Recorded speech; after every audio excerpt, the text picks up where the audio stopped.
آج ہمارے عزادار دور ہوتے جا رہے ہیں، ماتم کرتے ہیں، عزاداری کرتے ہیں، نوحہ پڑھتے ہیں، شب بیداریاں کرتے ہیں، سب اچھی باتیں ہیں، کرنی چاہیے، ہمارا فریضہ ہے، کرنی چاہیے، لیکن جس امام نے عزاداری شروع کی ہے، جس امام نے تحریک عزا شروع کی ہے، جس امام کو آپ اپنا امام مانتے ہو، ذرا اس کے القاب پڑھو کتنے ہیں۔ اب میں آپ کو القاب بتا رہا ہوں 2-3، کتنا کانٹیکٹ آپ کا مضبوط ہونا چاہیے آپ کے پروردگار سے، اپنے معبود سے۔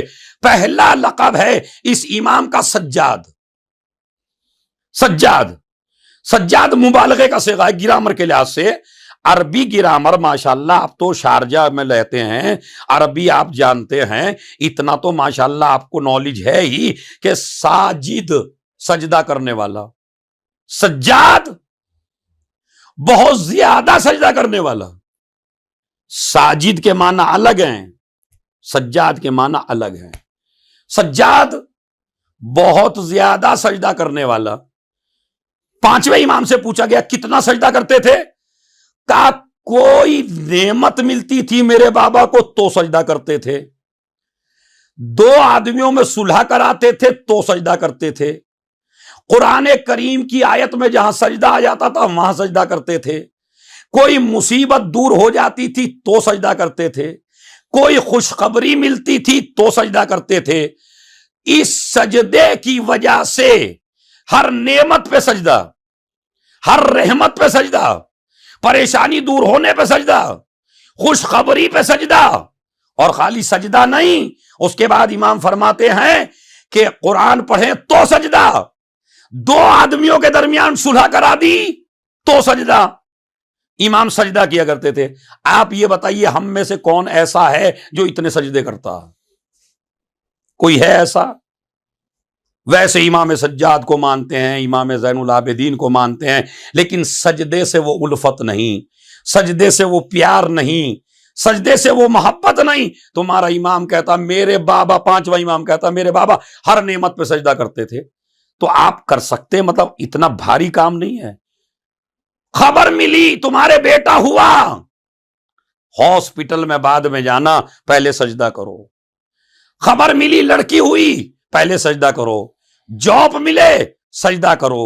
رزق ملے، سجدہ کرو۔ بیٹیوں کا اچھا رشتہ آ جائے، سجدہ کرو۔ نعمت اولاد مل جائے، سجدہ کرو۔ کہیں سے خوشخبری مل جائے، سجدہ کرو۔ مصیبت ٹل جائے، سجدہ کرو۔ بیماریاں دور ہو جائیں، سجدہ کرو۔ ہم کیا اپنے امام کی سیرت کو فالو کیے ہوئے ہیں؟ کیا ہم مانتے ہیں کہ ہمارے امام کی سیرت یہ تھی؟ مگر ہم کتنے دور ہو گئے۔ اور اس سجدے کی وجہ سے دیکھیں، اس امام کے جتنے لقب ہیں نا، عبادت سے کتنا قریب کرتے ہیں آپ کو۔ تو آپ ان عزاداروں کی بتائیے مجھے اسلام میں جگہ کیا ہے جن کا عبادت سے کوئی رابطہ نہیں ہے، جن کا عبادت سے کوئی کانٹیکٹ نہیں ہے۔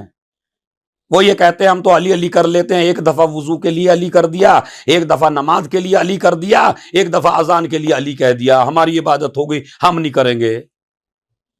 تو سوال یہ ہے پوتے کی عبادت تو دیکھیے۔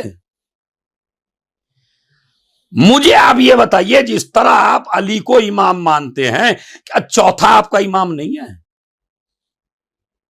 اس کی سیرت سے آپ نے کیا لیا ہے؟ اس نے آپ کو کیا بتایا ہے؟ اور اگر آپ یہ کہیں کہ کربلا جیسا واقعہ ہو گیا، اب ہمیں عزاداری کافی ہے، عبادت کی ضرورت نہیں ہے، تو مجھے آپ یہ بتائیے سب سے بڑا عزادار کون ہے؟ امام سجاد۔ شروع کس نے کیا عزاداری؟ امام سجاد نے۔ جتنی بھی عبادتیں میں بتا رہا ہوں وہ ساری عبادتیں کربلا ہی کے بعد ہیں۔ ارے توجہ چاہتا ہوں، میرا میسیج آپ تک جانا چاہیے، پہنچنا چاہیے۔ یہ جو میں عبادتیں بتا رہا ہوں کہ نماز اتنی پڑھتے تھے مولا سجاد، یہ واقع کربلا کے بعد کی عبادتیں ہیں کہ جو اتنی عبادت ہو رہی ہے، کیسی کیسی عبادت بتاؤں؟ عبادت کر رہے ہیں، عبادت کرتے کرتے ردا گر گئی امام کی، نماز پڑھتے پڑھتے لوگ آئے، کہنے لگا مولا آپ کی ردا گر گئی۔ امام نے کہا مجھے پتہ ہی نہیں چلا، اس لیے کہ میں تو اپنے پروردگار سے محو گفتگو تھا، میں تو اپنے پروردگار کی عبادت کر رہا تھا۔ ایک واقعہ۔ دوسرا واقعہ سنیے، امام محمد باقر چھوٹے سے کنویں میں گر گئے۔ فاطمہ بنت امام حسن جو امام محمد باقر علیہ السلام کی والدہ ہیں، امام زین العابدین کی زوجہ اپنے چچا کی لڑکی سے شادی ہوئی ہے، وہ فرماتی ہیں اتنی عبادت کرتے تھے، اتنی عبادت کرتے تھے کہ مجھے جابر سے کہنا پڑا کہ جابر کہیے امام میرے شوہر اتنی عبادت کرتے ہیں، اتنی عبادت کرتے ہیں، پیروں پہ ورم آ جاتا ہے، گٹھے پڑ جاتے ہیں اعضائے سجدہ کے اوپر، باقاعدہ سال میں 2 مرتبہ گوشت کاٹا جاتا تھا جو سجدے کی وجہ سے امام کے پیروں پہ زیادہ ہو جاتا تھا، اسے گٹھے کہتے ہیں۔ گٹھوں کو 2 سال میں کاٹا، 1 سال میں 2 دفعہ کاٹا جاتا تھا، اور امام اس گوشت کو اکٹھا کرتے تھے اور 5ویں امام سے کہتے تھے بیٹا اس گوشت کو، ان گٹھوں کو، یہ جو تم نے اعضائے سجدہ سے لیا ہے میری قبر میں میرے کفن میں ساتھ رکھ دینا۔ غور کیا آپ نے؟ سمجھا آپ نے؟